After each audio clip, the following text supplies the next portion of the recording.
Di dunia ini mengenal Indonesia ini negara yang paling kreatif. Sampai joget-joget pun kreatif.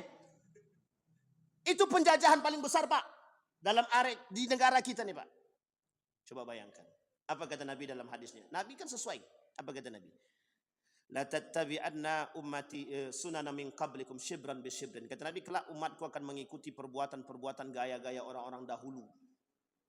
Sampaikan siapa mereka? Yahudi dan Nasrani. Jahiliyah, Yahudi, Nasrani. Sedikit demi sedikit. Satu kali orang luar bikin joget, 10 kali orang dalam bikin joget. Hanya karena inovasi, sensasi yang menjauhkan daripada penjajahan rasa malu. Sekarang tidak ada manusia punya rasa malu sekarang. Tidak malu lagi. Joget di depan umum di mana-mana itu tidak malu. Kalau dulu ya Allah, segannya bukan main. Malu. Apalagi kalau joget nggak pakai baju. Kalau sekarang tidak, Pak.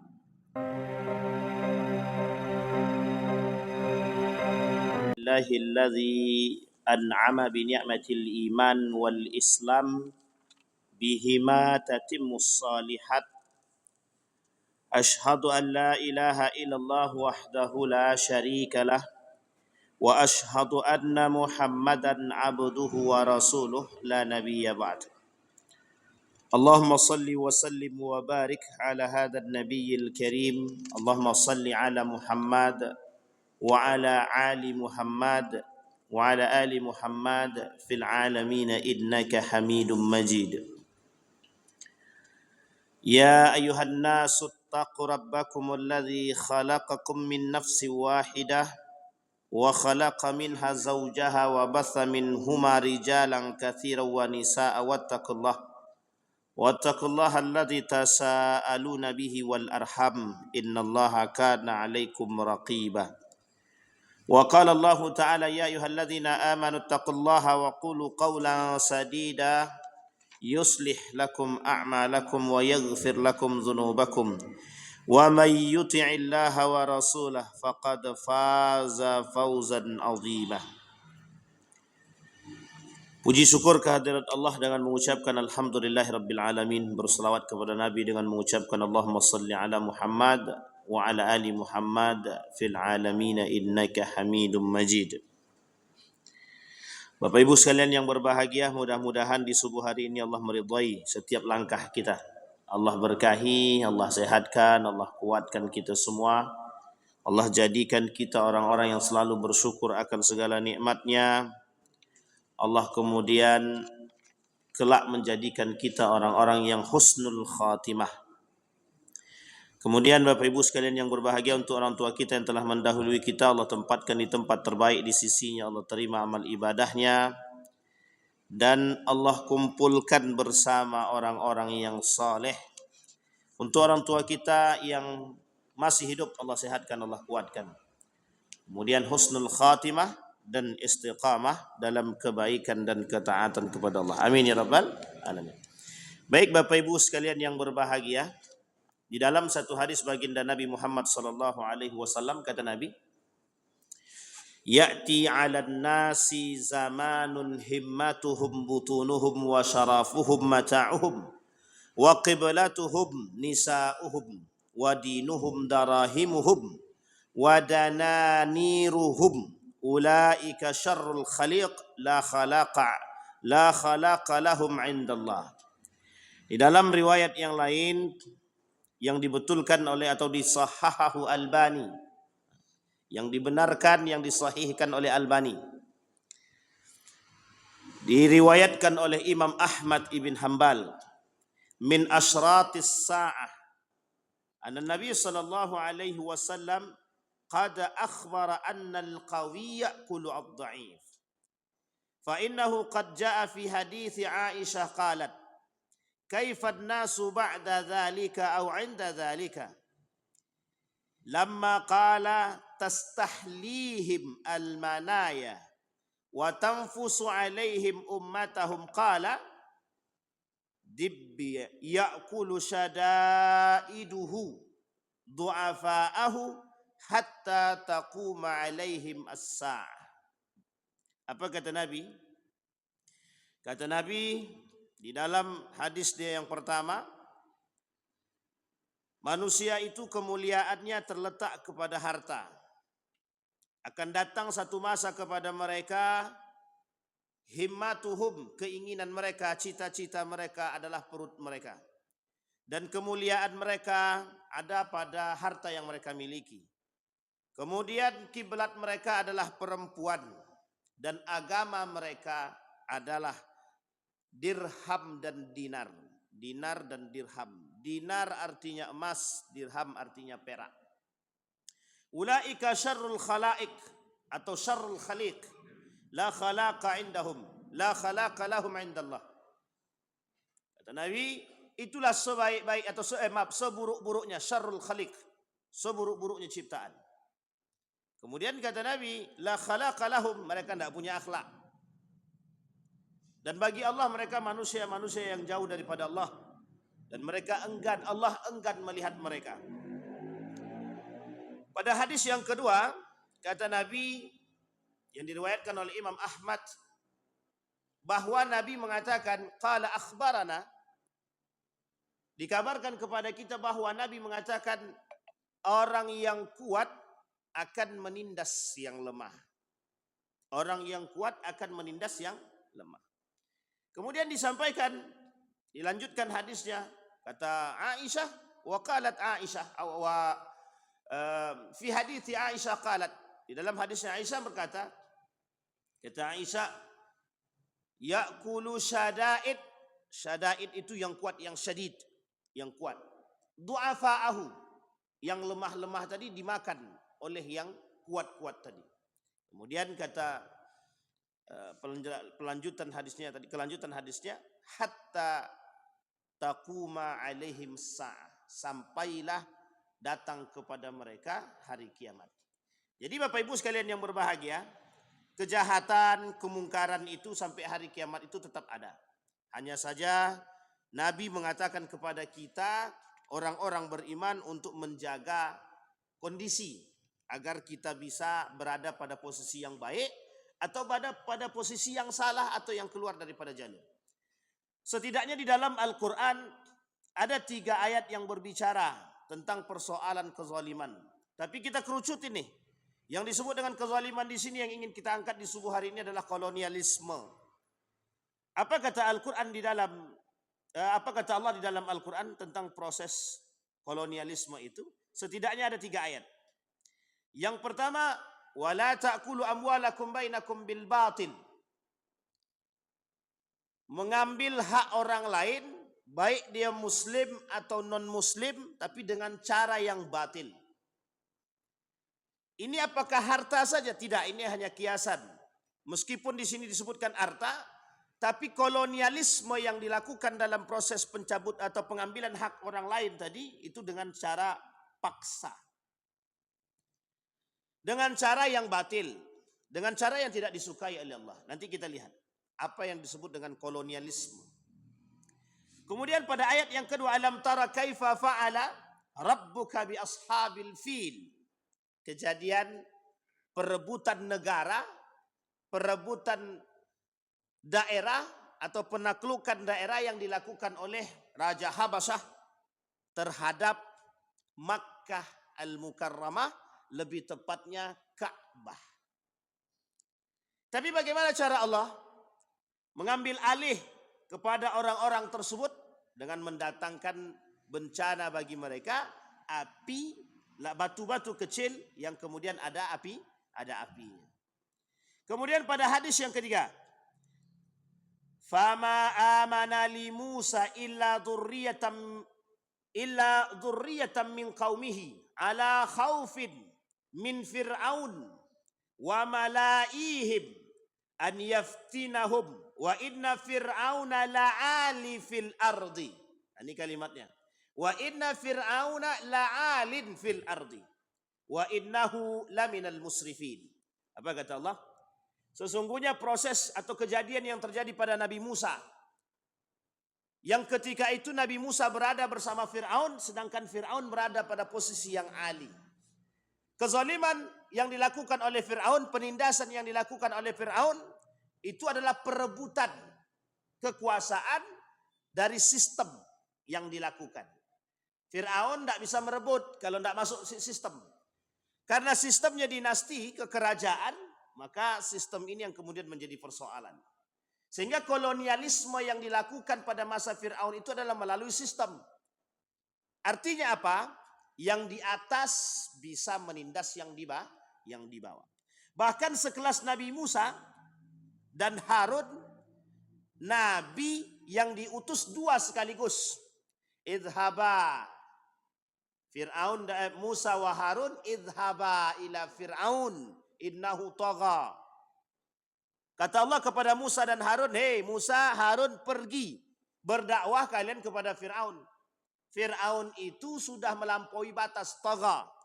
Melampaui batasnya Fir'aun di mana? Di mana melampaui batas? Mengakui Tuhan. Penindasan yang dilakukan oleh Fir'aun berlebihan. Bahkan yang ditindas bukan lagi manusia tapi itu Tuhan. Maka dia mengaku diri dia Tuhan.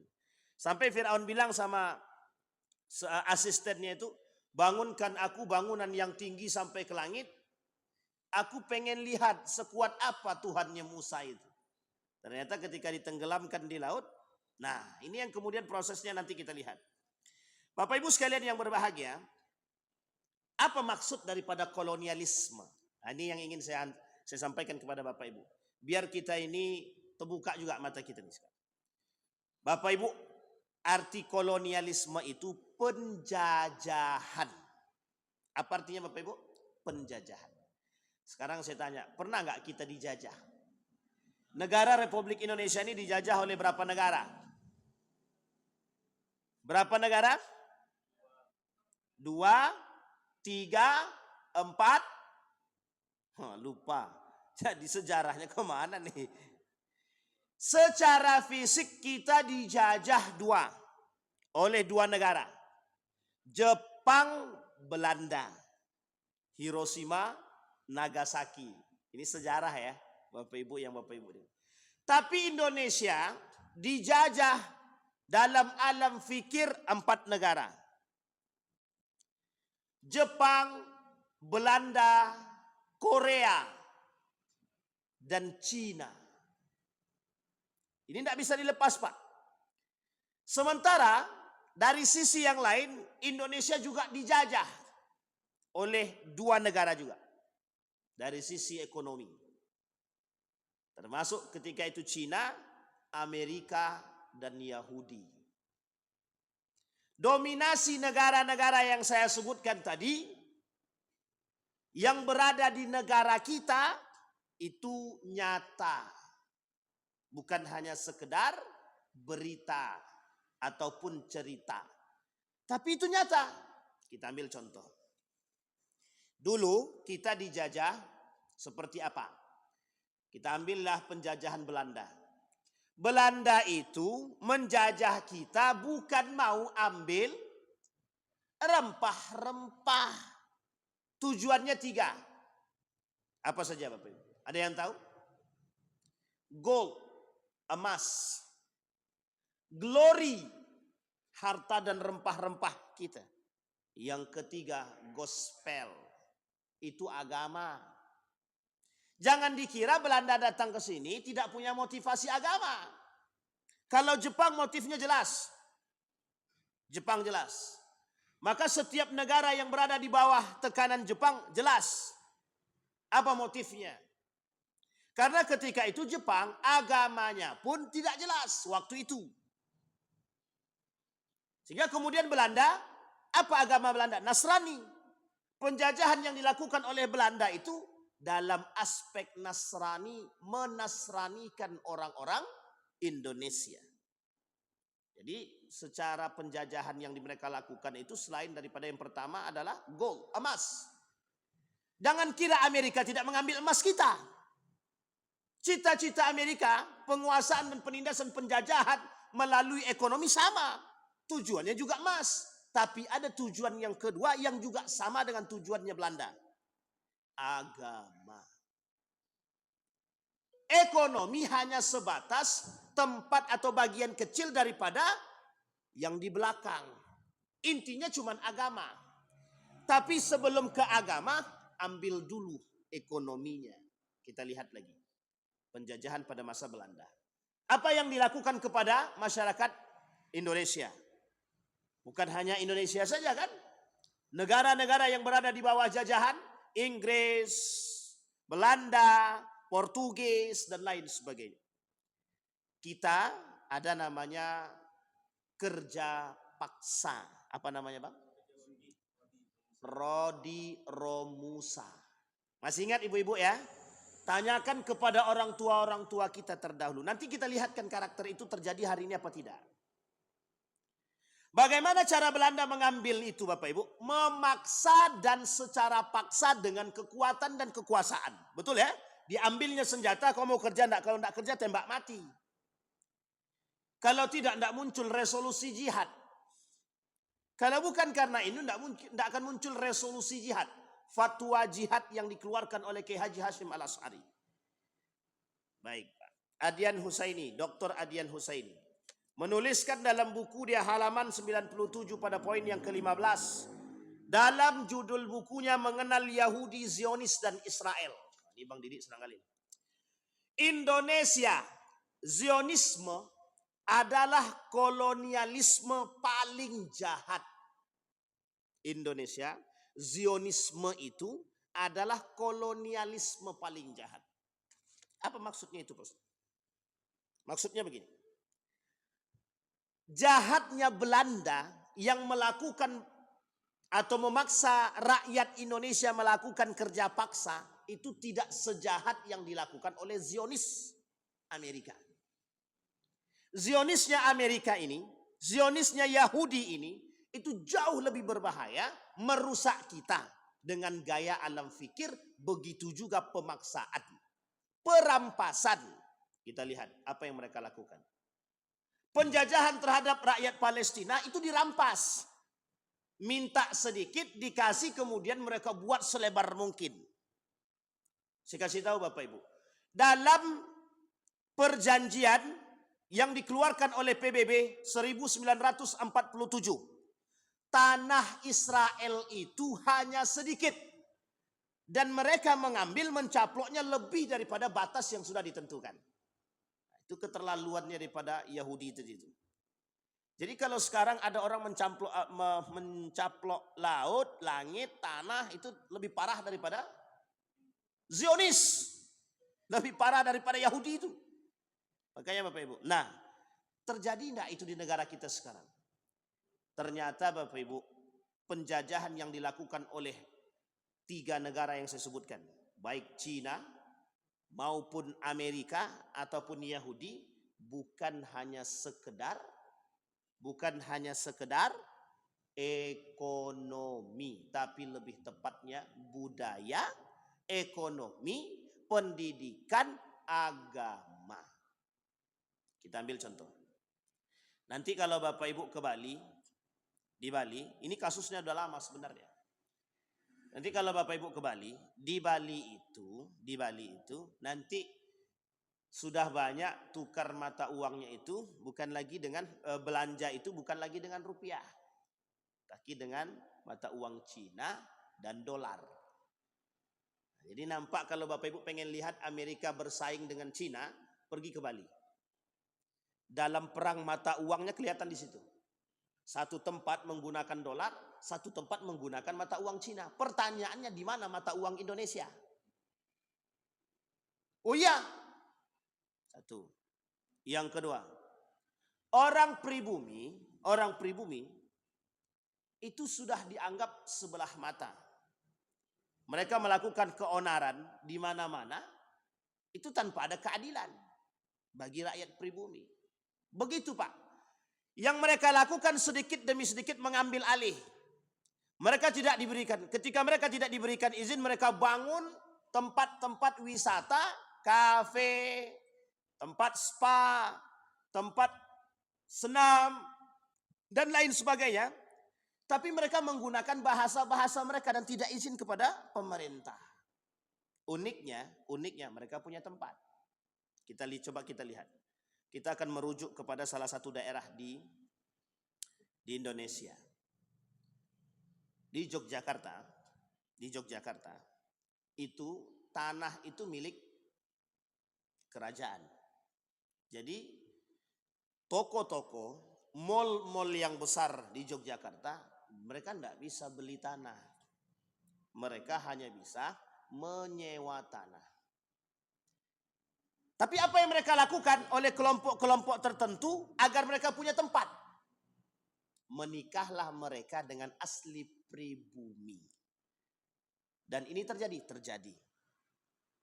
Yang dilakukan oleh sebagian kalangan. Menikah dengan orang pribumi, otomatis orang pribumi bisa membeli tanah. Inilah yang dilakukan oleh sebagian besar daripada konglomerat hari ini untuk mengambil alih negara kita. Kok bisa begitu, Ustaz? Memang begitu modelnya.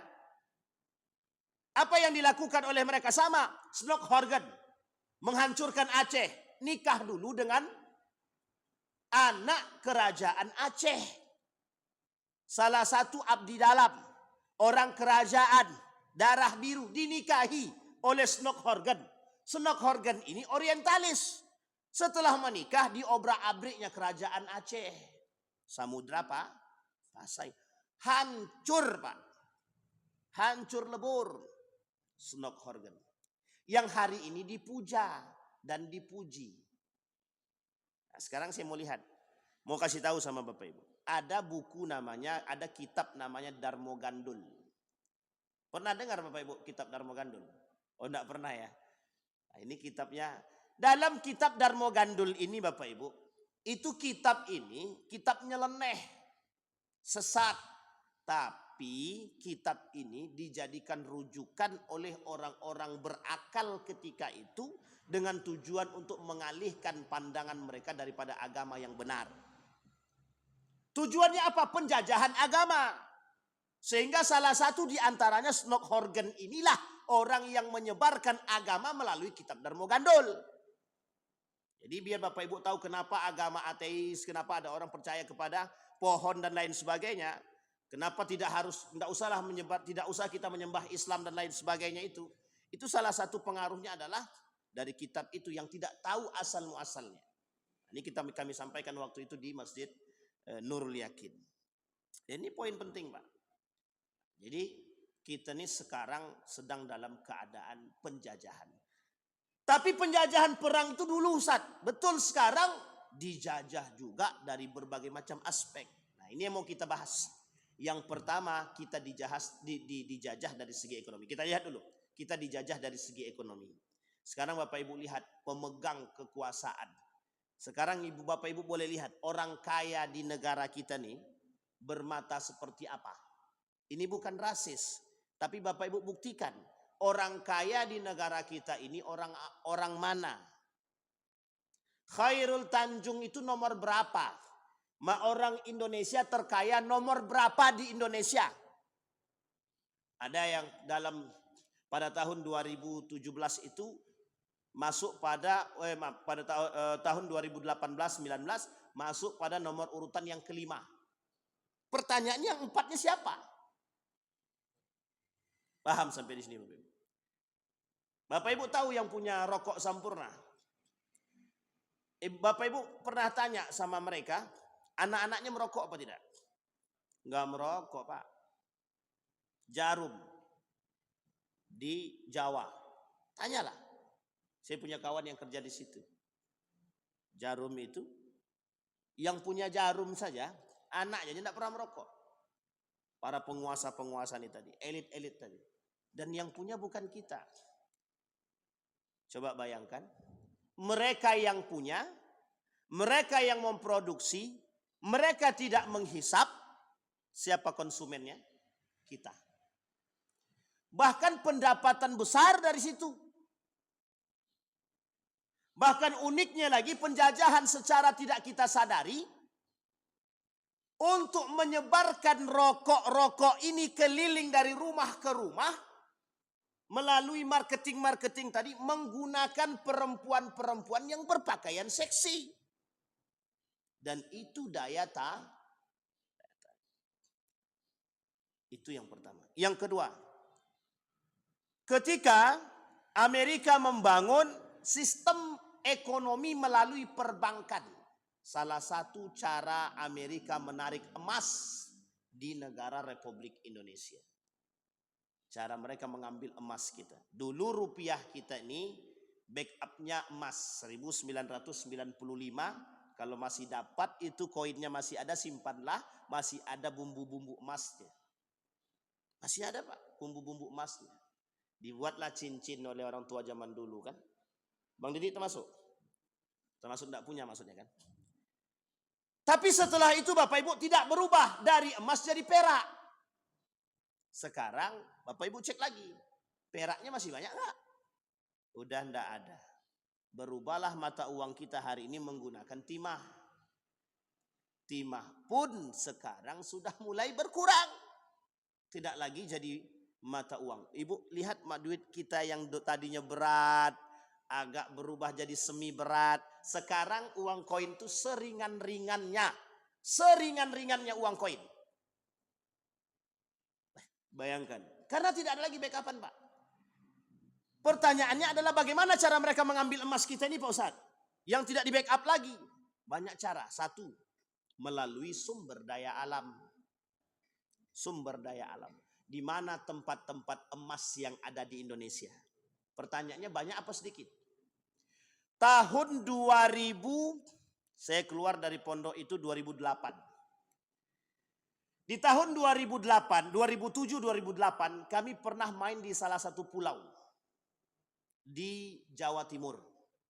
Lebih tepatnya di Banyuwangi. Setelah kami main di pulau tersebut, baliklah kami. Di tahun selanjutnya 2009 dan 2009-2010 ditemukan di pulau tersebut sumber emas. Langsung dijaga. Dijaga oleh TNI. Langsung dijaga.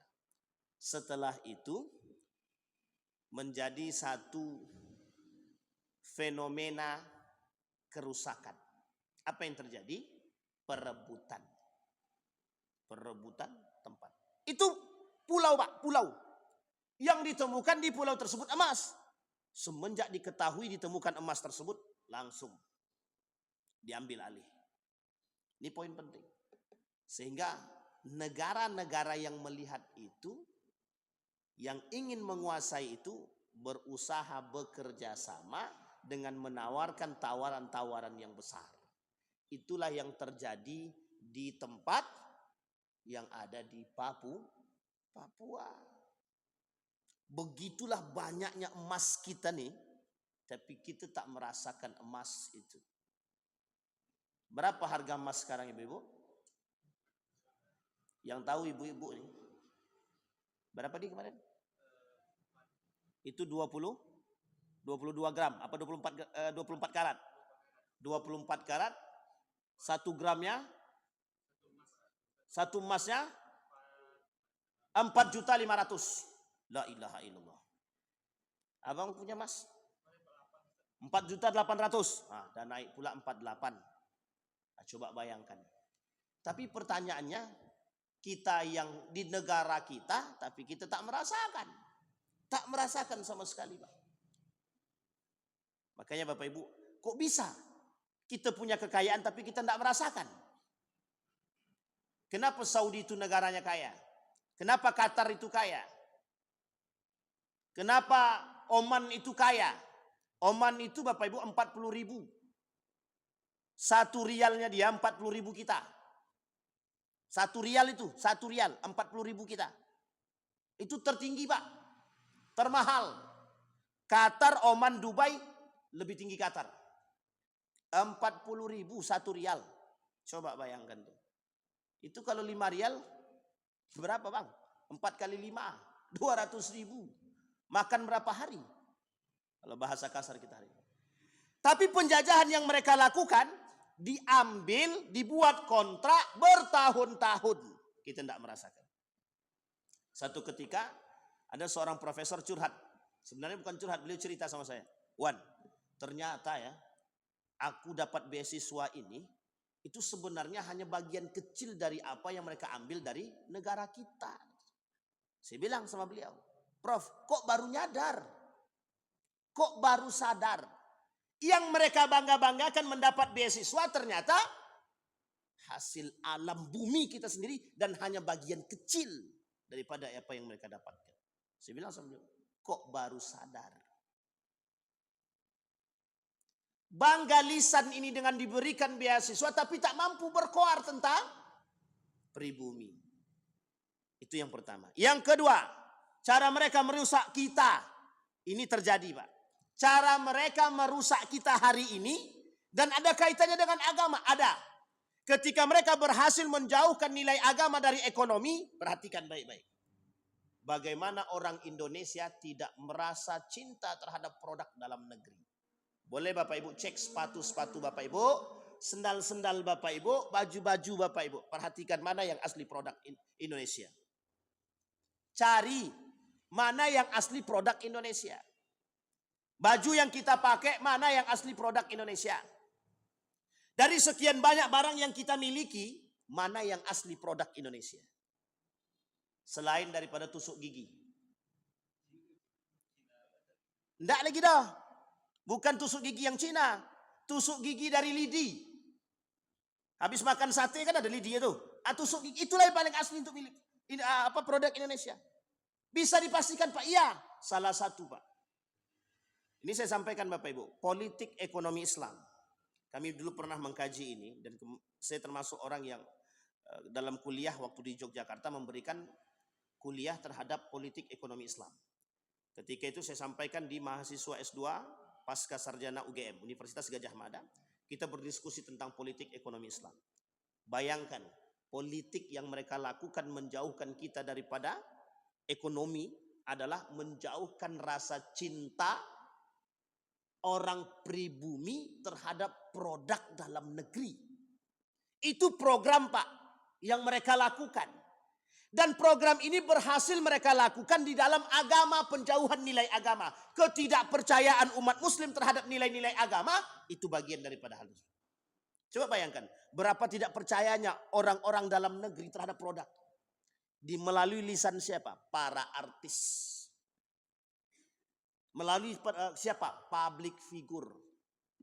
Sama Pak, ketika Islam ini berada di tangan umat muslim. Islam, umat muslimnya banyak, tapi dijauhkan dari umat muslim itu sendiri. Yang dijauhkan apa? Nilai-nilai. Pertanyaannya yang menjauhkan siapa? Orang-orang yang berada di atas public figure. Sebagian besar menyeleweng daripada nilai-nilai agama. Coba Bapak Ibu bayangkan. Tas ini branded. Pertanyaannya, kalimat branded ini dari mana asalnya? Ini nanti kita masukkan Pak, kita masukkan lagi. Ini perang bahasa, perang budaya. Bahasa dan budaya tidak bisa dipisahkan Pak. Pertanyaannya branded ini siapa yang kasih kalimat? Ini sepatunya sepatu branded ini. Arti branded itu apa? Apa artinya Bang? Branded ini, brand, tahu Bapak Ibu brand? Brand itu adalah jadi merek yang bernilai. Mereknya yang masyhur, yang terkenal. Pertanyaannya, yang buat kalimat ini siapa? Yang buat ini siapa? Yang buat mereka. Karena kita belinya di luar negeri, kemudian kita katakan ini banyak dipakai orang. Makanya celana lepis kenapa banyak dipakai orang? Karena ada orang yang pakai dan mempopulerkan Pak. Dipopulerkanlah pakai celana lepis robek. Misalnya yang pakai tolong misalkan Bang Didik lah sebagai artis. Bang tolong Bang pakaikan celana saya nih modelnya. Dipakailah sama Bang Didik. Padahal itu celana robek-robek. Baju robek-robek. Nampak semuanya. Karena yang pakai tadi abang tadi ini. Dan artis. Dan public figure. Dan artis internasional. merek yang tidak berharga tadi langsung naik label. Jadi branding. Tahu sampai di sini maksudnya? Berbondong-bondonglah orang yang tadi harganya cuma 50.000 menjadi 100 juta. Sampai di sini paham Bapak Ibu? Ini program ekonomi yang membodohkan. Model sistem marketingnya silahkan, tapi pembodohannya Pak. Kita dibuat tidak percaya dengan kondisi, dengan keadaan seperti ini. Sama. Islam ini diperjualbelikan oleh mereka yang membuat kita tidak percaya terhadap nilai-nilai keislaman. Yang berbicara mereka orang yang mengerti. Ini penjajahan Pak. Coba bayangkan. Di negara Republik Indonesia. Orang berbicara dengan bahasa Inggris. Bapak Ibu boleh lihat toko-toko itu. Toko-toko yang ada di depan sono-sono tuh. Lebih bangga bahasa Inggris atau bahasa Indonesia? Famous Collection. Itu sebut Bang. Tonton dipotong ya. Ini collection. Brandnya apa lagi contohnya yang pakai bahasa Inggris itu? Semua rata-rata pakai bahasa Inggris. Bapak Ibu datang ke Turki. Datang ke Turki. Presidennya saja berbicara di hadapan sekian banyak orang pakai bahasa Turki. Nasionalismenya terjaga. Kita butuh itu. Jangan kita koar-koar nasionalisme NKRI harga mati, tapi kita beli produknya dari luar negeri. Itu tidak ada kebanggaan sama sekali Pak. Tidak ada bangga sama sekali. Di tahun 2018 kami beli sepatu Pak. Sepatunya lebih agak mahal sedikit. Tapi kami belinya di mana? Di Yogyakarta. Langsung ke pembuat sepatu, kulitnya langsung. Di Yogyakarta. Saya lupa pula nama tempatnya. Di daerah Kasongan. Itu asli Pak pribumi. Dalam rangka menjaga produk pribumi. Kenapa kita dalam bahasa orang ekonom? Ekonomi Indonesia ini kalah saing. Produk-produk dalam negeri kalah saing. Bukan masalah kalah saing. Tinggal Pak Prabowo kalau mau buat program, buat kebijakan, semua rakyat Indonesia beli produk dalam negeri. Selesai. Masalah barang itu mencukupi atau tidak mencukupi ntar dulu. Yang penting barang orang pribumi habis dulu. Masalah setelah habis kemudian kita butuh produk yang lain tapi barang tidak ada. Ya boleh silahkan. Tapi prioritas kita dalam negeri. Ini enggak. Beras, pisang, tusuk gigi. Masak tusuk gigi. Bambu dari kita dibawa ke Cina. Balik ke sini jadi bungkus kecil. Jadi tusuk. Malah Pak. Kami beli pisang. Beli pisang bagus. Padahal sudah pakai pengawet kan itu. Sudah pakai pengawet. Rupanya dari Thailand. Pertanyaannya memang sudah tidak ada lagi pabrik pisang di Indonesia ini. Dengan alasan lah. Sekian banyak alasan. Terserah Bapak Ibu apapun itu alasannya. Jadi kalau kita tidak mau dijajah secara ekonomi. Ya kita sebenarnya yang harus memprioritaskan. Makanya saya katakan sama Bapak Ibu sekalian yang berbahagia. Ini poin penting banget Bapak Ibu. Bapak Ibu kan lebih bangga kalau belanja di mall daripada di pedagang kaki lima. Bapak Ibu lebih bangga belanja di Indomaret, Alfamart daripada belanja di pedagang kaki lima. Pertanyaannya, pedagang kaki lima itu jualan untuk kehidupan. Orang yang jualan Indomaret itu Pak, itu ekspansi. Mereka berjualan untuk lebih maju. Bukan untuk mencari kehidupan sesuap nasi, bukan. Bapak Ibu perhatikan yang di pinggir jalan itu. Mereka jualan paling yang mereka inginkan besok saya bisa makan apa tidak. Itu mereka jualan. Boleh kita saksikan. Tapi pertanyaannya, orang yang jual pisang dengan label mereknya tadi, yang datang dari made in Thailand tadi, itu pertanyaannya untuk mencari makan sesuap nasi atau bukan? Bukan.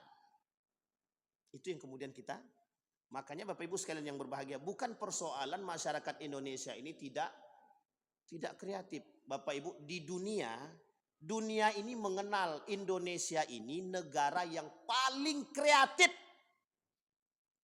Sampai joget-joget pun kreatif. Itu penjajahan paling besar Pak. Dalam di negara kita nih Pak. Coba bayangkan. Apa kata Nabi dalam hadisnya? Nabi kan sesuai. Apa kata Nabi? La tattabi'anna ummati sunana min qablikum shibran bi shibrin. Kata Nabi, kelak umatku akan mengikuti perbuatan-perbuatan gaya-gaya orang-orang dahulu. Sampaikan siapa mereka? Yahudi dan Nasrani. Jahiliyah, Yahudi, Nasrani. Sedikit demi sedikit. Satu kali orang luar bikin joget, 10 kali orang dalam bikin joget. Hanya karena inovasi, sensasi yang menjauhkan daripada penjajahan rasa malu. Sekarang tidak ada manusia punya rasa malu sekarang. Tidak malu lagi. Joget di depan umum di mana-mana itu tidak malu. Kalau dulu ya Allah, segannya bukan main. Malu.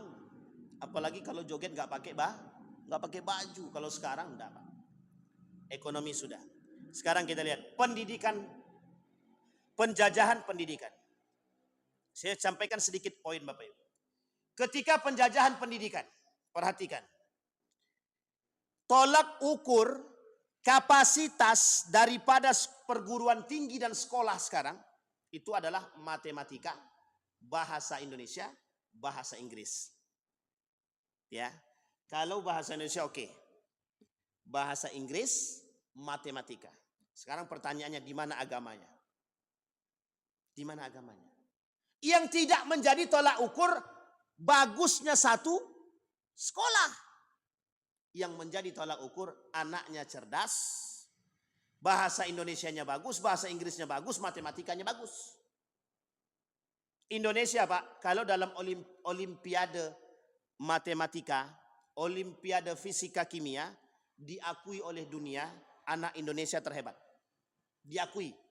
Karena banyak anak Indonesia yang berhasil menang dalam olimpiade matematika, fisika, dan kimia. Pertanyaannya, Bapak Ibu mesti lihat kan, orang Indonesia termasuk paling hebat dalam urusan ngaji. Paling hebat, ditakuti. Dunia mengakui Indonesia termasuk negara yang paling hebat dalam urusan mengaji. Terutama dalam mengaji dengan irama mujawwadah. Atau bahasa lainnya mujawwad. Qari. Selalu Pak juara. Tapi kan tidak sefamiliar orang-orang yang mohon maaf. Yang unggul di bidang sosial. Kenapa begitu? Karena tolak ukur pendidikan kita dari dulu dirubah Pak. Dirubah. Yang dulu tolak ukur pendidikan itu merujuk kepada nilai-nilai keislaman. Dihapuslah nilai-nilai keislaman tadi yang menjadi tolak ukur kapasitas IQ. Lu pinter bahasa Inggris, lu pinter matematika, lu pinter kimia, selesai. Masalah lu pintar agama, ndak usah, ndak urusan. Maka tertanamlah dalam benak orang tua kita zaman dahulu hasil dari penjajahan yang mereka lakukan daripada masa penjajahan Belanda, yang kemudian penjajahan Amerika dan lain sebagainya, tercuci.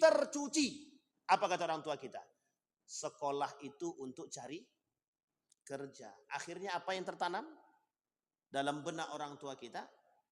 Kalau setelah kerja setelah sekolah anak ini tidak dapat kerja, satu penyesalan yang besar dalam diri orang tua. Pertanyaannya, kalau anaknya tidak sholat, ada nggak penyesalannya? Baru-baru inilah orang tua menyadari, oh kenapa dulu anakku tidak sekolah di bidang agama? Ini penjajahan Pak, ini penjajahannya. Ini penjajahan utama yang mereka inginkan di balik penjajahan ekonomi, penjajahan pendidikan, penjajahan politik, budaya, dan adat. Inilah inti utamanya Pak, agama. Ini kasus di Bali. Seorang perempuan membuat video. Apa kata perempuan tersebut? Mereka berkelahi di tengah jalan, orang asing datang, kemudian ekonomi merosot. Di Bali itu mereka yang punya pendapatan, hasil pendapatan mereka berikan kepada negara mereka. Duit yang mereka gunakan dalam transaksi menggunakan mata uang mereka, tidak lagi mata uang kami, kata perempuan tersebut dalam videonya. Nah, nanti bisa di-share langsung aja Pak Azwar. Di-share aja kemana-mana video tersebut, biar sadar Pak, biar tahu kita. Kejadian itu akan terjadi di negara kita. Bisa akan terjadi di daerah kita. Bisa akan terjadi di Riau. Bisa akan terjadi di Sumbar. Atau di mana-mana. Pasti akan bisa terjadi. Kalau kita tidak punya perhatian. dan kita tidak punya kebijakan melalui para pemangku kebijakan. Jangankan persoalan itu. Yang membuat agama hari ini goyang, yang bisa membuat agama itu goyang adalah ekonomi. Makanya kenapa mohon maaf persoalan ekonomi ini Pak, itu persoalan utama yang dilakukan oleh Yahudi untuk menghasut manusia jauh daripada agama. Bayangkan Pak, bayangkan apa kata Yahudi, kami punya dana, kami punya duit, untuk menghancurkan kalian itu mudah dengan duit. Padahal dia takut. Yahudi itu takut dengan kita Pak, takut dengan kita yang memegang nilai-nilai agama. Tapi karena dia punya banyak duit, dia bayar orang-orang kita melalui duit mereka. Sehingga orang-orang yang tadi, yang dibayar oleh mereka Yahudi ini, berhasil merusak umat muslim itu sendiri. Secara perlahan, sedikit demi sedikit. Penjajahan. Ini yang disebutkan. Maka kata Dr. Adyan Husaini, Zionisme itu adalah kolonialisme paling jahat. Allah sebutkan di dalam Al-Quran yang tadi kita bacakan. Apa kata Allah? Kejadian Nabi Musa, kejadian Nabi Harun terhadap Fir'aun. Apa yang dilakukan oleh Fir'aun? Penindasan. Aku ini Tuhan. Didatangkan dua orang kepada Nabi Musa. Perhatikan, yang satu kalau kau mau hidup, dibiarkan hidup. Yang satu dimatikan, dibunuh. Pertanyaannya, yang dibunuh tadi disuruh hidup kembali, tidak bisa lagi. Artinya dia hanya bisa memberikan pilihan. Pertanyaannya adalah, bagaimana pandangan masyarakat ketika itu terhadap Fir'aun? Dipaksa oleh Fir'aun untuk menganggap diri dia Tuhan. Dipaksa. Sama seperti apa yang dikatakan oleh Nabi dalam hadisnya tadi. Kelak agama mereka itu, dinuhum darahimuhum wadananiruhum, yang akan menjadi agama bagi mereka, bagi manusia kelak di akhir zaman itu, kata Nabi, adalah dirham dan dinar. Tolak ukurnya ekonomi, tolak ukurnya uang, tolak ukurnya nuqud, fulus, dan tolak ukurnya adalah harta. Kekuasaan yang dimiliki oleh Fir'aun, harta yang dimiliki oleh Qarun, menjadi landasan Pak, sebagai satu bentuk kekuasaan yang dia miliki. Apa kata Fir'aun? Memiskinkan orang itu mudah Pak. Ambil hartanya, rampas hartanya. Ini kan ilustrasi kasar. Ambil hartanya, rampas hartanya, maka miskin dia. Sama dengan sekarang begitu. Kalau ada orang yang merampas harta kita, berarti memiskinkan secara paksa. Itu yang dikecam oleh agama. Allah sebutkan, wala ta'kulu amwalakum bainakum bil batil. Kejadian ini Bapak Ibu sering terjadi. Orang hari ini lebih bangga belajar bahasa Inggris ketimbang bahasa Arab. Bahasa Arab, bahasa Al-Quran, bahasa Inggris, tidak tahu bahasa mana. Tapi lebih bangga mana? Kami kalau pandai bahasa Inggris Ustaz, kami bisa kerja ke luar negeri. Cita-citanya bekerja di luar negeri. Untuk penghasilan yang begitulah cara penjajahan sistem ekonomi yang mereka lakukan. Baik, yang pertama penjajahan ekonomi sudah. Yang kedua penjajahan pendidikan. Kita lihat lagi Bapak Ibu. Kurikulum kita, dulu Bapak Ibu, Malaysia, Jepang, itu datang ke Indonesia. Ngapain? Melihat kurikulum kita.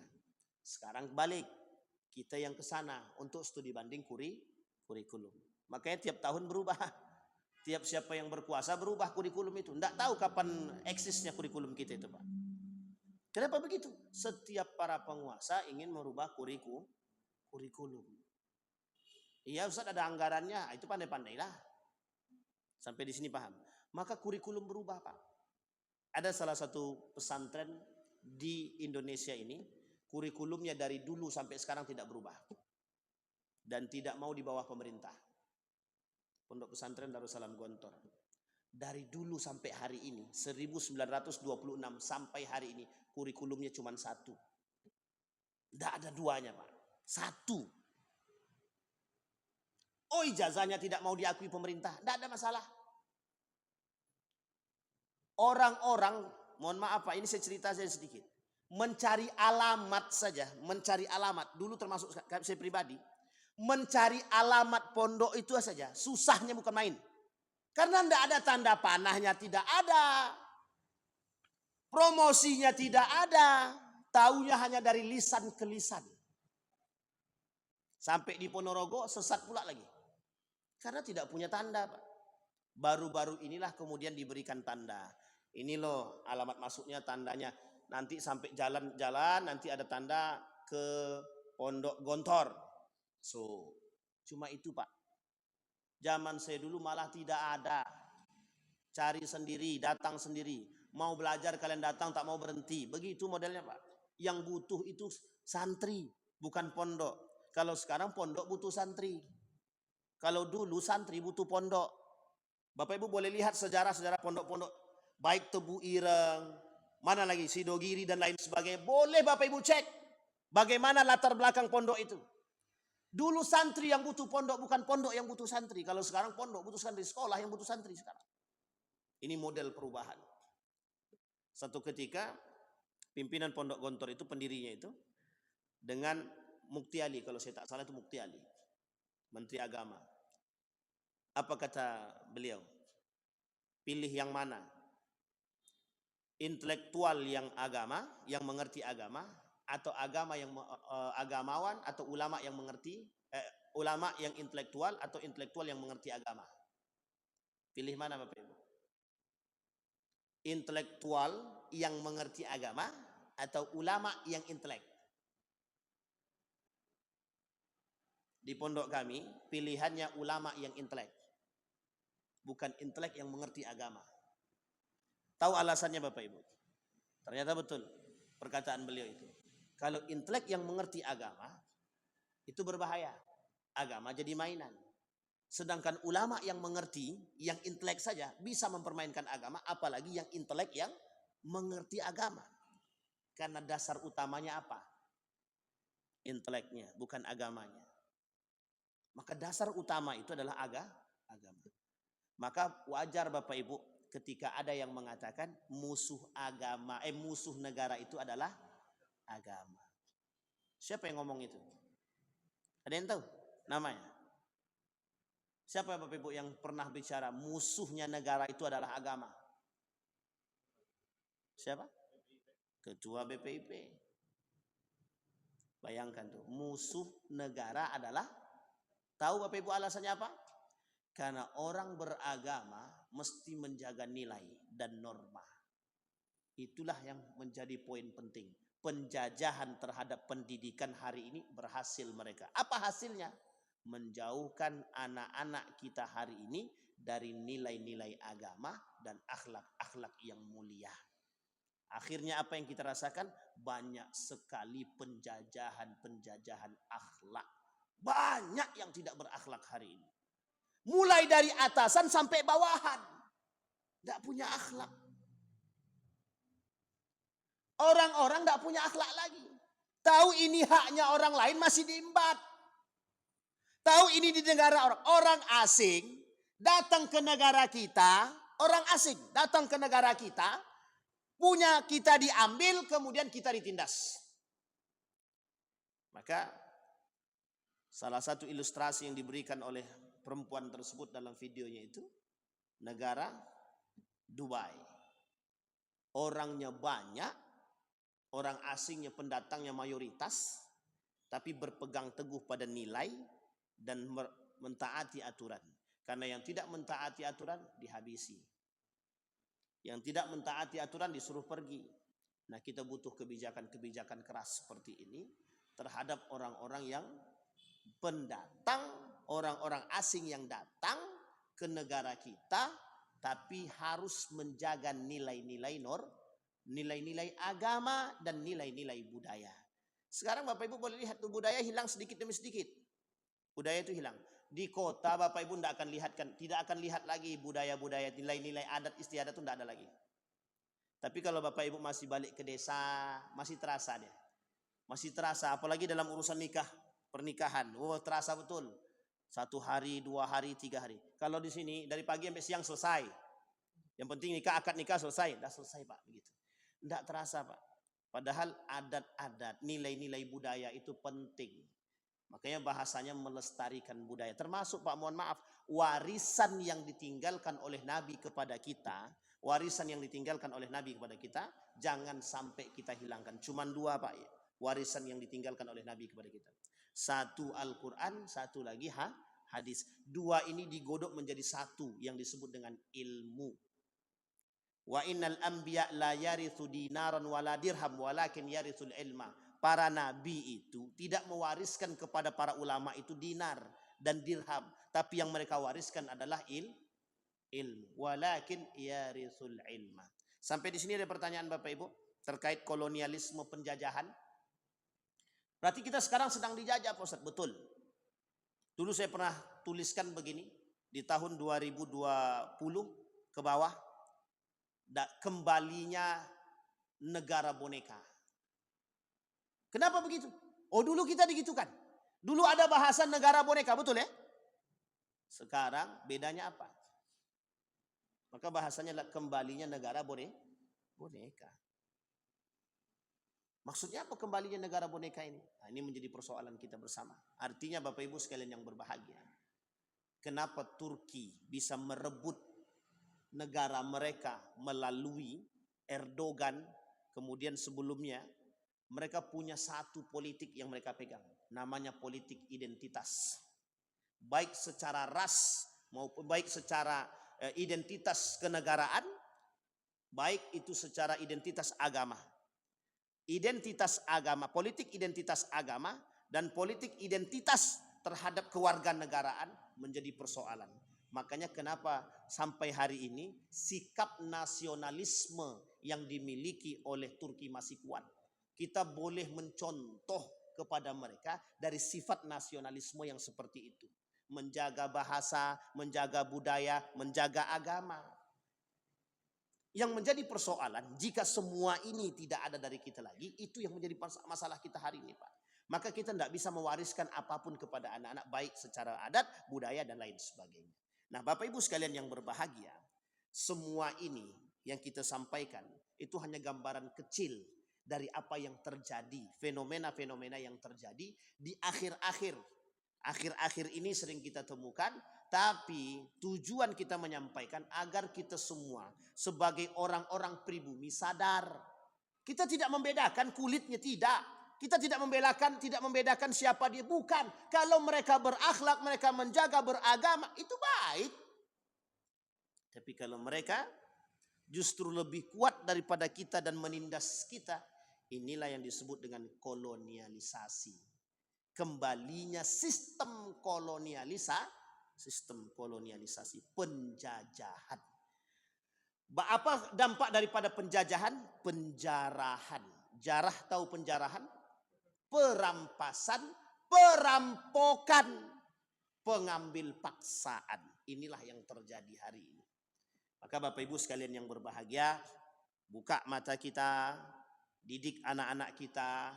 Kita butuh program-program pendidikan yang baik yang mengembalikan, kalau bahasa gaulnya reorientasi kan begitu, atau bahasa bagus mengembalikan nilai-nilai agama, mengembalikan akhlak-akhlak kepada anak-anak kita. Yang punya peran siapa? Kita semua. Kalau Bapak Ibu lihat ada sekolah yang tidak beradab, tidak berakhlak, datangi sekolah itu rame-rame. Bawa lurahnya, bawa camatnya, bawa wali kotanya sekali. Sampaikan, ini sekolah mendidik yang nggak benar, kan enak. Langsung diperbaiki. Artinya apa? Kalau ada penguasa yang patuh kepada agama, takut akan agama, takut akan Allah, tahu dia poin penting daripada peradaban, akhlak dan lain sebagainya, maka mudah bagi kita memperbaiki yang rusak. Sampai di sini bisa dipahami Bapak Ibu? Ada pertanyaan Bapak Ibu? Aman? Ibu-ibu aman? Serius Bu, aman Bu? Pak De aman Pak De? Kalau sudah aman kan enak Wak. Nah, jadi tidak ada lagi alasan kita untuk tidak mengembangkan nilai-nilai keagamaan kita, norma-norma budaya yang sesuai dengan, kalau bahasanya Adat bersanding syarak, syarak bersanding kitabullah. Waktu kami berjalan ke Bukit Tinggi tertulis besar adat bersanding syarak, syarak bersanding kita. Pertanyaannya adalah apakah adat kita sudah bersanding dengan pada syarak? Apakah syarak kita sudah bersanding kepada kitabullah? Pertanyaan yang paling besar lagi, apakah kita sudah kembali kepada kitabullah? Itu pertanyaan kita. Apakah kita sudah kembali kepada kitabullah? Hasil daripada penjajahan mereka satu, menjauhkan kita dari kitabullah. Kita berdoa kepada Allah, mudah-mudahan apa yang kita sampaikan bisa menjadi perhatian besar bagi kita semua, dan apa yang kita sampaikan bisa menjadi pedoman bagi kita. Apa yang kita sampaikan bisa membuka mata kita untuk bisa lebih baik, sehingga kita bisa menciptakan peradaban-peradaban yang lebih baik. Insya Allah kita semua bisa menjadi orang-orang yang husnul khatimah, yang punya perhatian terhadap pengembalian akhlak terhadap generasi-generasi selanjutnya. Allahumma ighfir lana dhunubana wa dhunuba walidina warhamhuma kama rabbayana shighara. Allahumma faqihna fid din wa 'allimna ta'wil. Allahumma faqihna fid din wa 'allimna ta'wil. اللهم أعنا على ذكرك وشكرك وحسن عبادتك. اللهم اغفر لنا ذنوبنا وذنوب والدينا وارحمهما كما ربيانا صغارا. اللهم اغفر لهم وارحمهم وعافيهم واعف عنهم وأكرم نزولهم ووسع مدخلهم واجعل الجنة مثواهم.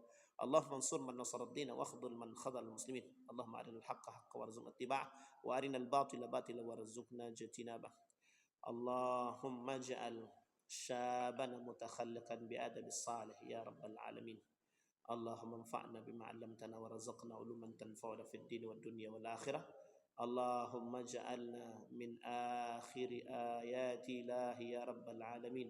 اللهم اجعلنا من الصالحين من آخر كلامنا لا إله إلا الله لا إله إلا الله محمد رسول الله.